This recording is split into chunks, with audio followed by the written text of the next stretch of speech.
the Time Mental Health Outreach with your host, Sister A. Legree, where we believe that it's important to make hope an option. You can log on to our website at igbattmho.org to find out more about us. Again, that's It's Getting Better All the Time Mental Health Outreach, providing information and support while encouraging hope and faith. You can log on to our website at igbattmho.org. Yeah, you can definitely do that. You'll get a lot of information, a lot of resources that are on our website. You can also email us at igbatt1@aol.com.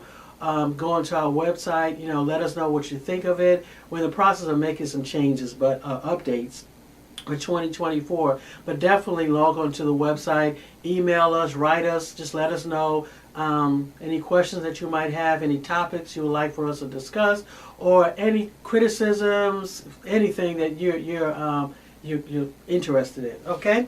So again, what I wanted to talk about today is how to prepare for the future as a single person living with a severe and persistent mental illness. How to prepare for the future as a single person, a person who's living alone, and you've been diagnosed with a severe and persistent mental illness. Again, when we're talking about severe and persistent mental illnesses, we're talking about those illnesses that are so severe that even with medications, right, a person may still continue to have maybe some type of symptoms. Severe and persistent mental illnesses, as I said, we talked about in one of the broadcasts, people may say, well, all illnesses are severe and persistent, right? All illnesses are severe. And that's true, because especially if you're dealing with the illness, of course it's severe. But the term severe mental illness or severe and persistent mental illness is a specific term that's actually guideline that the federal government has given. Is like a specific term. So when we know severe and persistent mental illnesses, you know that there are certain types of illnesses. We know that illnesses that fit into that category are chronic. Individuals can range in severity, but these are usually the more severe illnesses. So it's a particular term. It's actually a definition, a federal government definition, if you will. Not saying that any other illnesses are not severe, but we are talking about specifically severe and persistent mental illnesses. How do you live with that? You've been diagnosed with a severe and persistent mental illness. How do you live with an illness, right? Especially as you get older and you're living alone. You find yourself, you woke up one day and you found yourself 30, 40, 50, or maybe even in your 20s, but you realize, hey, I have this illness and I really don't have anyone. What do I do? Okay? Well, the first thing you want to do is don't panic, right? Don't panic. Don't get down on yourself or anything like that. The fact that you're listening to this broadcast lets me know that there is an option. There's a way out for you. Because again, there's always a way out. There's always a plan. There's always a strategy. For whatever situation, negative situation, concern that you have, worry, trouble, whatever you want to call it, there's always a way out.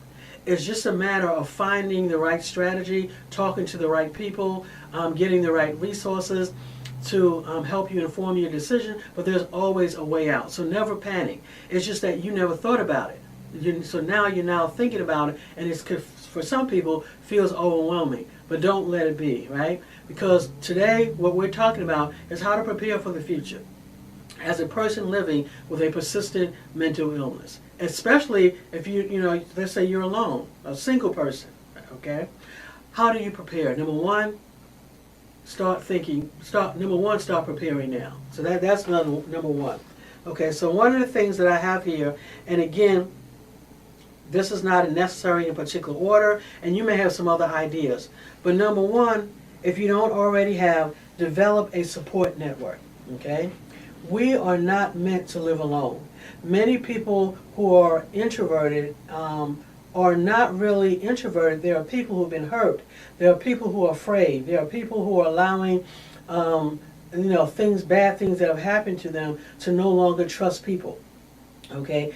Even as an introvert, I'm an introvert, and I still understand the importance of support systems. Support systems are important.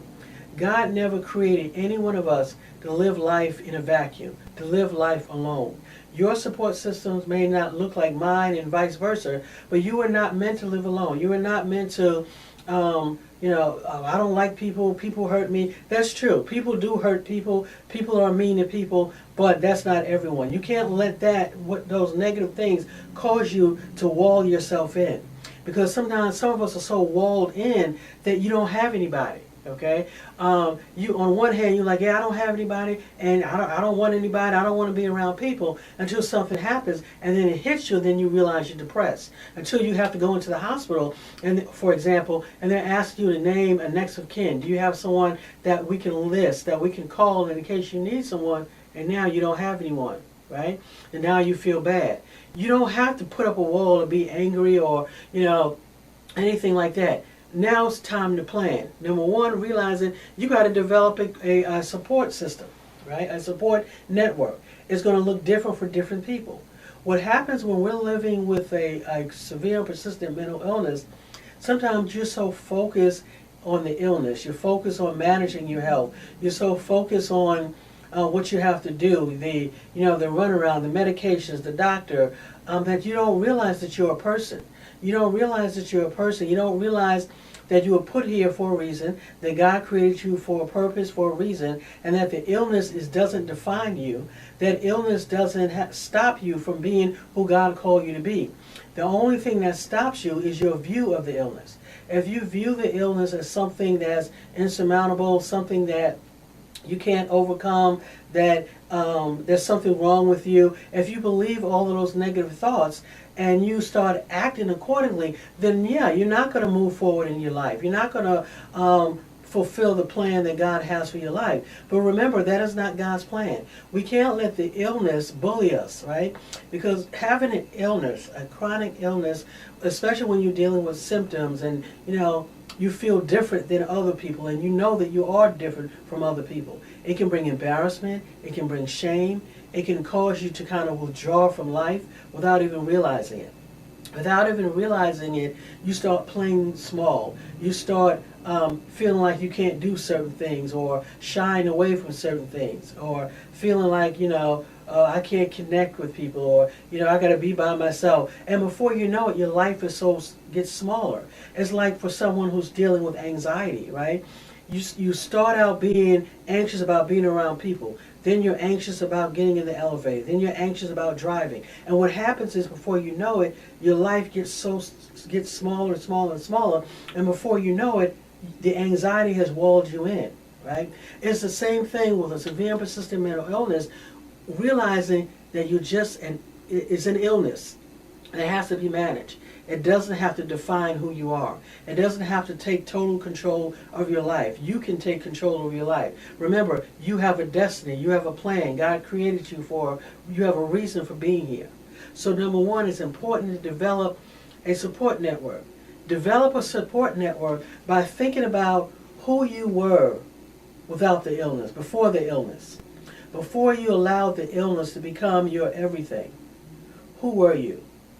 Right? What did you like doing? Before you started, drinking, before you started using drugs and started getting caught up in prostitution, who were you? What did you like doing? What brings you joy? Look for those things to develop a support network, right? You may say, well, I can't really think of anything. Okay.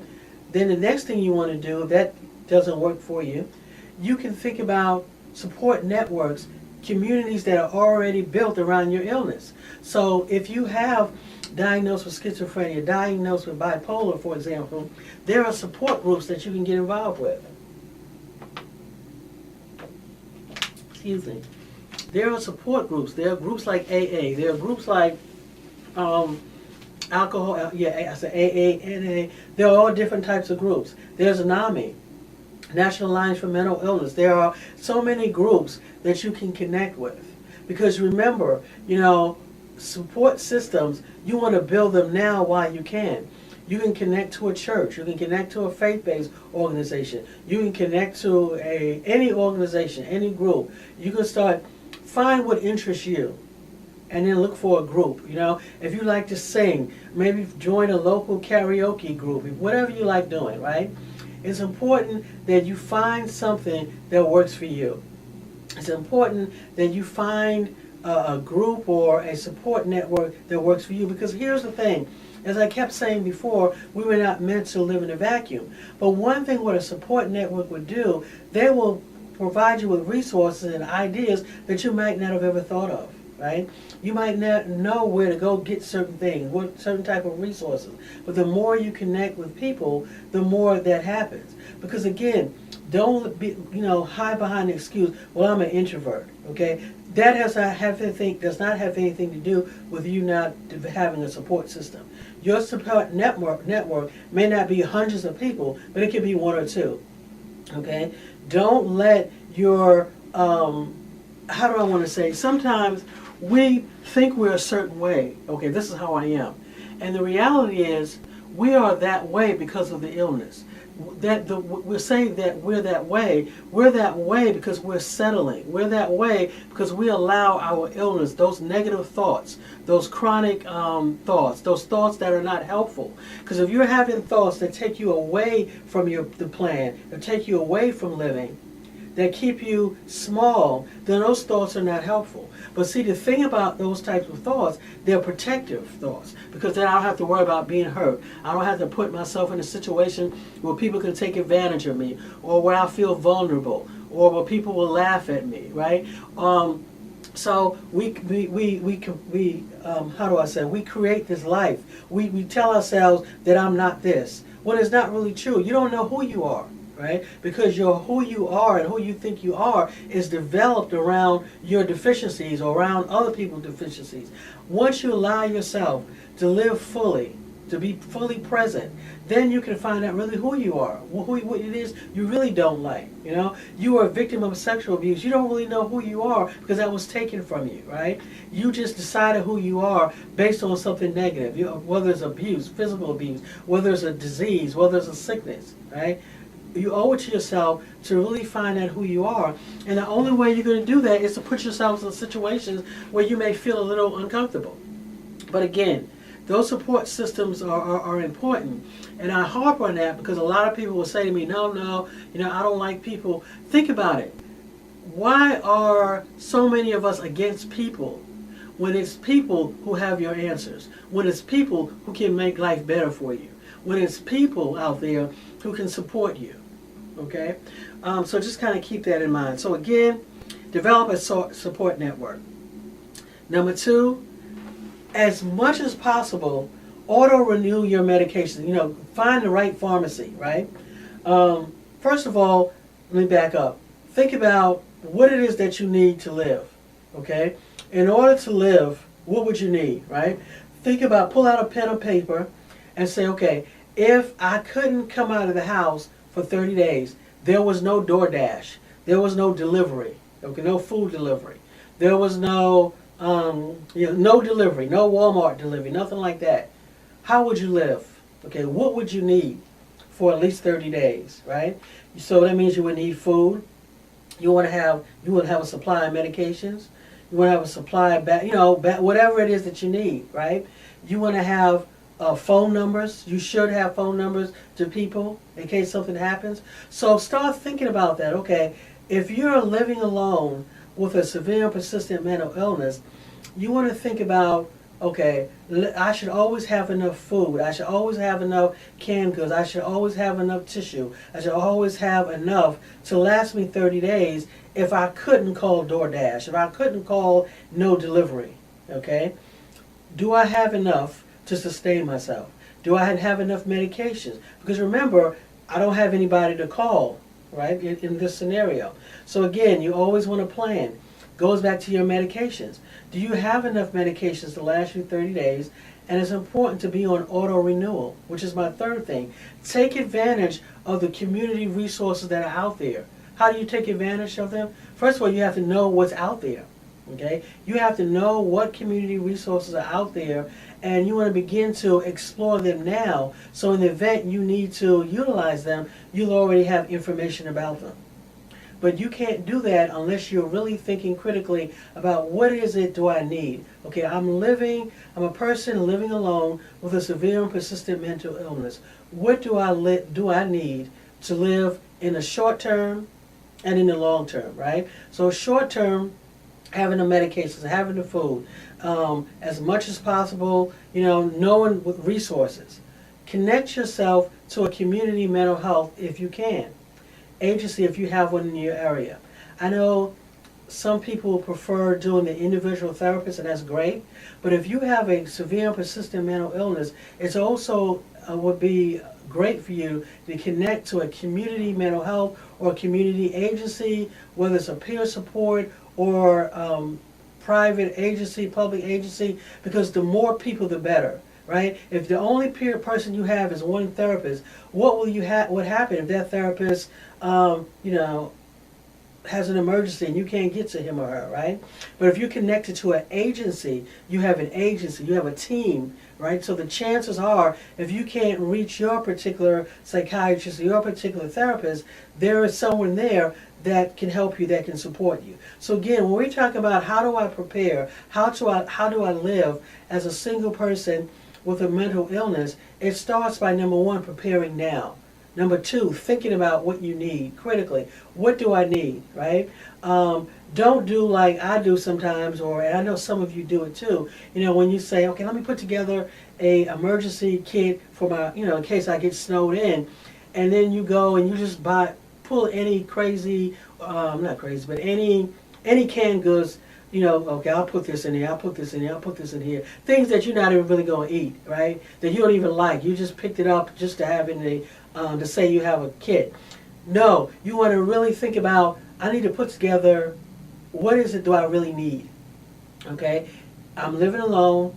I don't have the luxury of calling people, right? What should I do, right? I need to start thinking about what am I going to do. But again, if you're listening to me, you are going to have people to call because you're going to what? You're going to start developing a support network. How do you do that? Number two, you're going to start looking for groups. You're looking for agencies that you can join.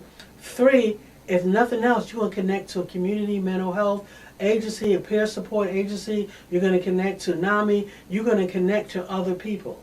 If nothing else, these people can kind of provide the support, can provide the guidance, and can be there for you as much as you need to. So that's what you're going to do, right? The next thing you're going to do is, okay, number one, let me go over this again. Develop a support network. Come up with a plan. What do you need to do? Develop for 30 days. Connect with a community mental health that has a variety of services and that is connected in some way to the state. That's even better if you can do that. And then you want to auto-renew any medications, anything that you need to have. You want to, as a single person, you want to always make sure that you have your appointment scheduled. You want to make sure that you have your doctor appointment scheduled, that you're prompt. You want to make sure that you connect with people, okay? That's so, so important. And then also what you want to do is not get down on yourself, right? You don't want to get angry about the situation that you're in. You want to realize, hey, I'm in this situation because, the choices I've made, because of some things that have happened, but I'm going to make a difference, right? There's nothing wrong with me because I don't have a support network. But now that I'm getting older, now that I realize that I'm dealing with an illness, a chronic illness that needs to be managed, I understand that managing my illness is going to involve me connecting with people. It's going to involve me connecting with support systems, right? You don't want to wait until you need someone. I see a lot of people are bitter, and they're bitter because they need someone. They have to reach out now, and they don't like it, having to reach out now because they don't like the way it makes them feel. They don't like feeling vulnerable. They're embarrassed, or they think the people are looking at them in a certain way, and that's not the case. So again, it's really important for you to prepare the plan now. If you need some ideas, give us a call.